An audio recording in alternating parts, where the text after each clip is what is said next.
Shalom, shalom à toutes et à tous dans le nom de notre Seigneur Jésus-Christ. C'est une grande joie pour moi, en ce moment particulier, de partager ce que Dieu a en réserve avec le corps de Christ.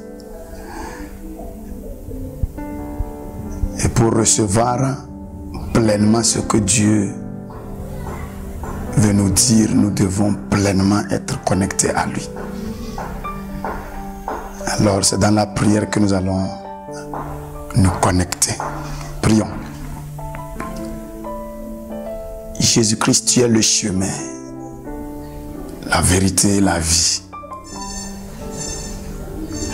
Nous ne voulons pas emprunter les routes, nous voulons le chemin. Prends-nous de là où nous sommes et amène-nous au Père. Parce que tu es la parole de vérité. Manifeste-toi à nous à travers ce message. Au nom de Jésus-Christ, nous avons prié. Amen. Dans la grâce de Dieu, nous allons continuer notre thème que nous avons déjà commencé. Les 3 formes de la sorcellerie et leur antidote. En première position, nous avons vu que la sorcellerie, c'est cette forme de manifestation qui a souvent accès à intégrer, à rentrer au sein des églises. Et nous devons faire tout et tout. La Bible m'a déclaré qu'on ne laisse pas qu'un sorcier ou quelqu'un qui pratique la sorcellerie habiter parmi nous. Donc, Dieu hait ça. Il a dit la désobéissance est pire comme la sorcellerie. Dans Galates, on a cité les œuvres de la chair et on a mentionné les sortilèges, la magie, la sorcellerie. Donc du coup, Dieu ne tolère pas la sorcellerie. Et nous, le corps de Christ, nous n'allons pas tolérer ça. Mais dans l'ignorance, nous risquerons de vivre, d'habiter avec la sorcellerie sans le savoir parce qu'elle a cette capacité de changer de forme. C'est pourquoi nous devons avoir les loupes, les lentilles, les caméras du Saint-Esprit pour détecter toute manifestation sorcellerie au sein de l'Église. Nous avons parlé de la toute première forme de la sorcellerie qui a pour mission de tuer l'homme. Et vraiment, ce n'est pas ils veulent tuer l'homme, mais ils prennent quelque chose de l'homme qui a pour mission lier l'esprit et le corps. Alors quand cette chose-là est sortie de la personne, au fait, l'esprit est séparé du corps et on appelle ça la mort. Et nous avons déjà trouvé l'antidote, c'est rejeter toute peur. Il ne faut pas avoir peur du sorcier. Et Christ nous a donné l'esprit d'adoption. Alors on a une garantie. Aujourd'hui nous allons passer à la deuxième forme de la sorcellerie et son antidote. Cette forme de la sorcellerie n'a pas pour mission de te tuer. Et l'autre, elle a pour mission de te garder en vie, mais de te rendre un néant. Donc automatiquement, elle attaque à ton étoile. Elle a pour vision de bloquer ton destin. Si possible, de le convertir à une autre vie malheureuse. Cette forme de sorcellerie cherche à tout prix à convertir les vaillants héros à des mendiants. C'est une forme de sorcellerie qui a une capacité dès la naissance de quelqu'un de lire l'histoire. Jésus-Christ est né en Israël. Aucun Israélite n'a su qu'un roi est né. C'est en Babylone. Et ce n'étaient pas des prophètes. C'était des mages. Imagine si ces mages-là sont dans ta famille ou bien sont quelque part. Ou tu es né, ton papa ne sait pas tu es venu pour faire quoi. Mais eux, ils savent déjà tu es l'objectif pour lequel tu es venu. Certaines personnes disent, je ne sais pas qu'est-ce que j'ai fait, mais tout le monde semble m'attaquer. Non, on ne t'attaque pas pour ce que tu as fait, on t'attaque pour qui tu es. C'est pas ce que tu n'as pas. On ne va pas te laisser commencer à faire d'abord avant qu'on ne t'attaque. On va t'attaquer déjà quand tu es. Notre être ne s'acquiert pas. On est avec ça. C'est l'essence de la personne. Et c'est là-bas ils lisent. Alors une fois qu'il découvre que cet enfant qui est né dans cette famille-là est arrivé pour corriger la honte de toute la famille, alors ils vont commencer par mobiliser leurs forces. Ils ne vont pas bien sûr tuer l'enfant là.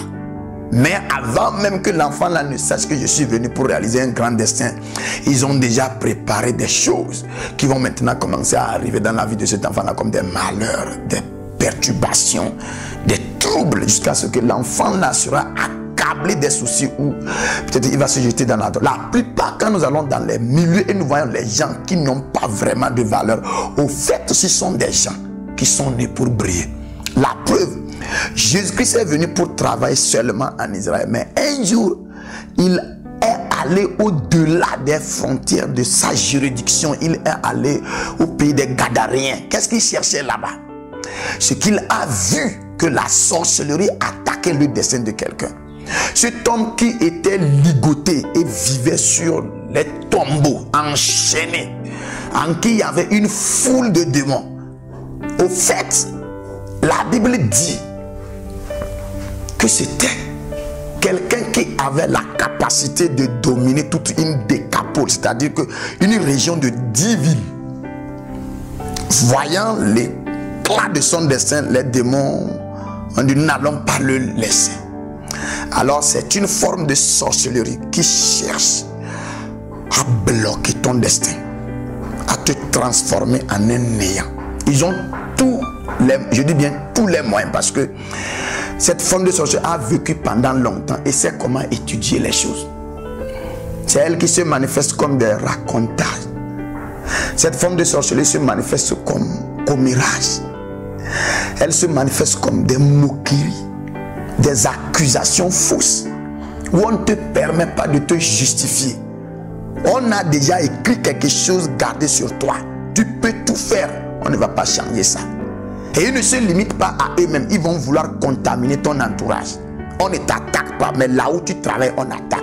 Les gens avec qui tu travailles, on attaque. On attaque tes relations, on guette. Celui qui a tendance de te tendre la main pour t'aider, c'est lui qu'on attaque. Parce que leur objectif, c'est de t'empêcher de briller. C'est une sorcellerie qui attaque notre gloire. Elle attaque notre renommée. Elle passe par tous les moyens pour que notre présence ne s'exerce pas. Alors on devient un roi sans royaume. Intérieurement, on sait qu'on est né pour faire de grandes choses, mais extérieurement, on n'est pas accepté. On n'a même pas les dimensions nécessaires. Finalement, tu vas voir que soit c'est l'alcoolisme, finissent dans l'alcool, finissent dans une vie médiocre, soit c'est une vie immorale, soit c'est le suicide. C'est comme ça, cette forme de sorcellerie-là a renversé beaucoup de personnes. Chaque famille a quelqu'un qu'on appelle le Messie de la famille. Dieu l'envoie pour sauver toute la famille. Et chaque Messie d'une famille a un ennemi qu'on appelle l'homme fort. C'est pourquoi le Messie de la famille doit se connecter à Dieu pour devenir l'homme plus fort. Alors ça sera un combat entre l'homme plus fort versus l'homme fort. L'homme fort a pour mission de bloquer ton dessein. Et tu dois devenir l'homme plus fort pour le chasser de ta maison. Pour prendre cette maison comme ton territoire. Cette famille comme ton territoire. Il y a certaines choses que tu sais que tu es appelé à faire. Mais tu rencontres des obstacles. Tu rencontres des gens qui ne te laissent pas le temps de chercher à te manifester. Tu ne dois pas baisser les bras. L'antidote de cette sorcellerie, c'est quoi? C'est la révélation. La révélation, la connaissance. La révélation, tu vas me dire quel type de révélation? Il y a certaines choses que tu dois savoir que lorsque tu rencontres ça dans le règne spirituel, ça charge ton être entier. Il y a certaines personnes, si Joseph n'avait pas préalablement vu qu'il était quelque chose de grand dans ses rêves, peut-être il allait se laisser être dribblé par ses frères. Avant l'attaque des frères, Joseph avait une révélation. Autrement dit, avant que tes ennemis ou bien cette forme de sorcellerie ne cherchent à connaître ton étoile, toi-même tu dois découvrir ton étoile. La révélation de soi. Tu dois savoir que tu n'es pas le fruit d'un accident. Tu dois savoir que tu n'es pas l'effet d'un hasard. Tes parents peuvent te dire qu'on n'a pas planifié ton arrivée, mais Dieu pourrait passer par l'erreur de ses parents-là pour produire quelque chose de surnaturel. Tu dois avoir une révélation de toi. Qu'est-ce que quand Dieu te voit là, il voit? Qu'est-ce que quand Dieu te regarde là, il voit? Quel nom Dieu te donne? C'est la révélation qui a permis à Jacob de se voir comme Israël. Son papa l'a tout simplement donné le nom Jacob. Jonas a tout simplement donné le nom Simon à cet homme-là. Mais la révélation a permis qu'il sache que je suis Pierre. Dans le moment où ta propre révélation, je veux que tu comprennes quelque chose. Quand tu connais les autres, tu es sage. Mais quand tu te connais, tu es illuminé. L'illumination est nécessaire pour la manifestation de ton destin. L'illumination. Tu dois te connaître. Au fait, si tu ne te connais pas, tu ne peux pas connaître le Dieu qui t'a créé. Ce n'est pas tu connais Dieu d'abord avant de te connaître. Non, tu dois te connaître. Et si tu te connais, tu sais que tu es merveilleusement tissé dans le sein de ta maman. Tu vas te poser la question, qui aurait procréé ça? Qui aurait créé ça? Et tu sauras que si je suis merveilleux, ça veut dire qu'il y a un créateur merveilleux. C'est la connaissance de soi qui te donne la sorte de connaître ton créateur. La révélation de soi te permet de dominer cette forme de sorcellerie. Il y a certaines choses que tu dois être plus sûr que tes ennemis. Quand ils vont vouloir te faire décourager, tu vas leur dire non, vous êtes en retard dans ma vie. Je sais qui je suis. Dans Hébreux chapitre 10 verset 7, il dit, voici je vais, il est question de moi dans le rouleau de vie, pour faire, oh Dieu, ta volonté. Tu ne dois pas laisser que cette forme de sorcellerie t'indique ou bien te dicte ce que tu es censé faire. Ne permets pas que les circonstances te créent un dessein. Ne les laisse pas te forcer à conclure. Ils peuvent créer des atmosphères contraires à ce que tu es. Tu dois forcer parce que la personne, c'est elle qui crée la présence. Tu es d'abord avant de faire. L'être précède le faire. L'être précède l'avoir. Cette forme de sorcellerie, l'église doit combattre ça. Permettre qu'au sein de l'église, qu'il y a des vaillants héros qui vont sortir. Des Gédéons qui ne se voyaient rien vont commencer à suivre quelque chose. C'est une forme de sorcellerie qu'on ne doit pas permettre qu'elle continue d'habiter dans nos familles, dans notre église. Et je prie et je demande le Saint-Esprit. Nous avons pendant longtemps cherché à connaître autrui.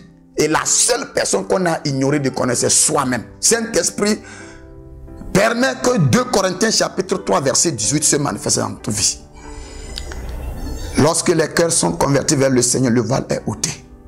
Et nous tous, ayant le visage découvert, nous contemplons comme dans un miroir la gloire de l'Éternel. Et ce n'est pas l'Éternel que nous voyons qui est changé, mais c'est nous qui le voyons qui sommes changés. De gloire en gloire. Saint-Esprit, ouvre cette opportunité à quelqu'un afin que sa métamorphose, sa conversion commence par prendre place à travers ce message-là. Je décrète un décret du ciel sur terre dans ta vie. À ce que les racontats, les conclusions des gens sur toi soient gommées et que maintenant ta révélation commence par te dicter. Rentre dans cette grâce. Je sais que ton temps de règne est arrivé et le Saint-Esprit est disponible pour nous amener à notre trône. Tu es richement béni par ce message. Shalom.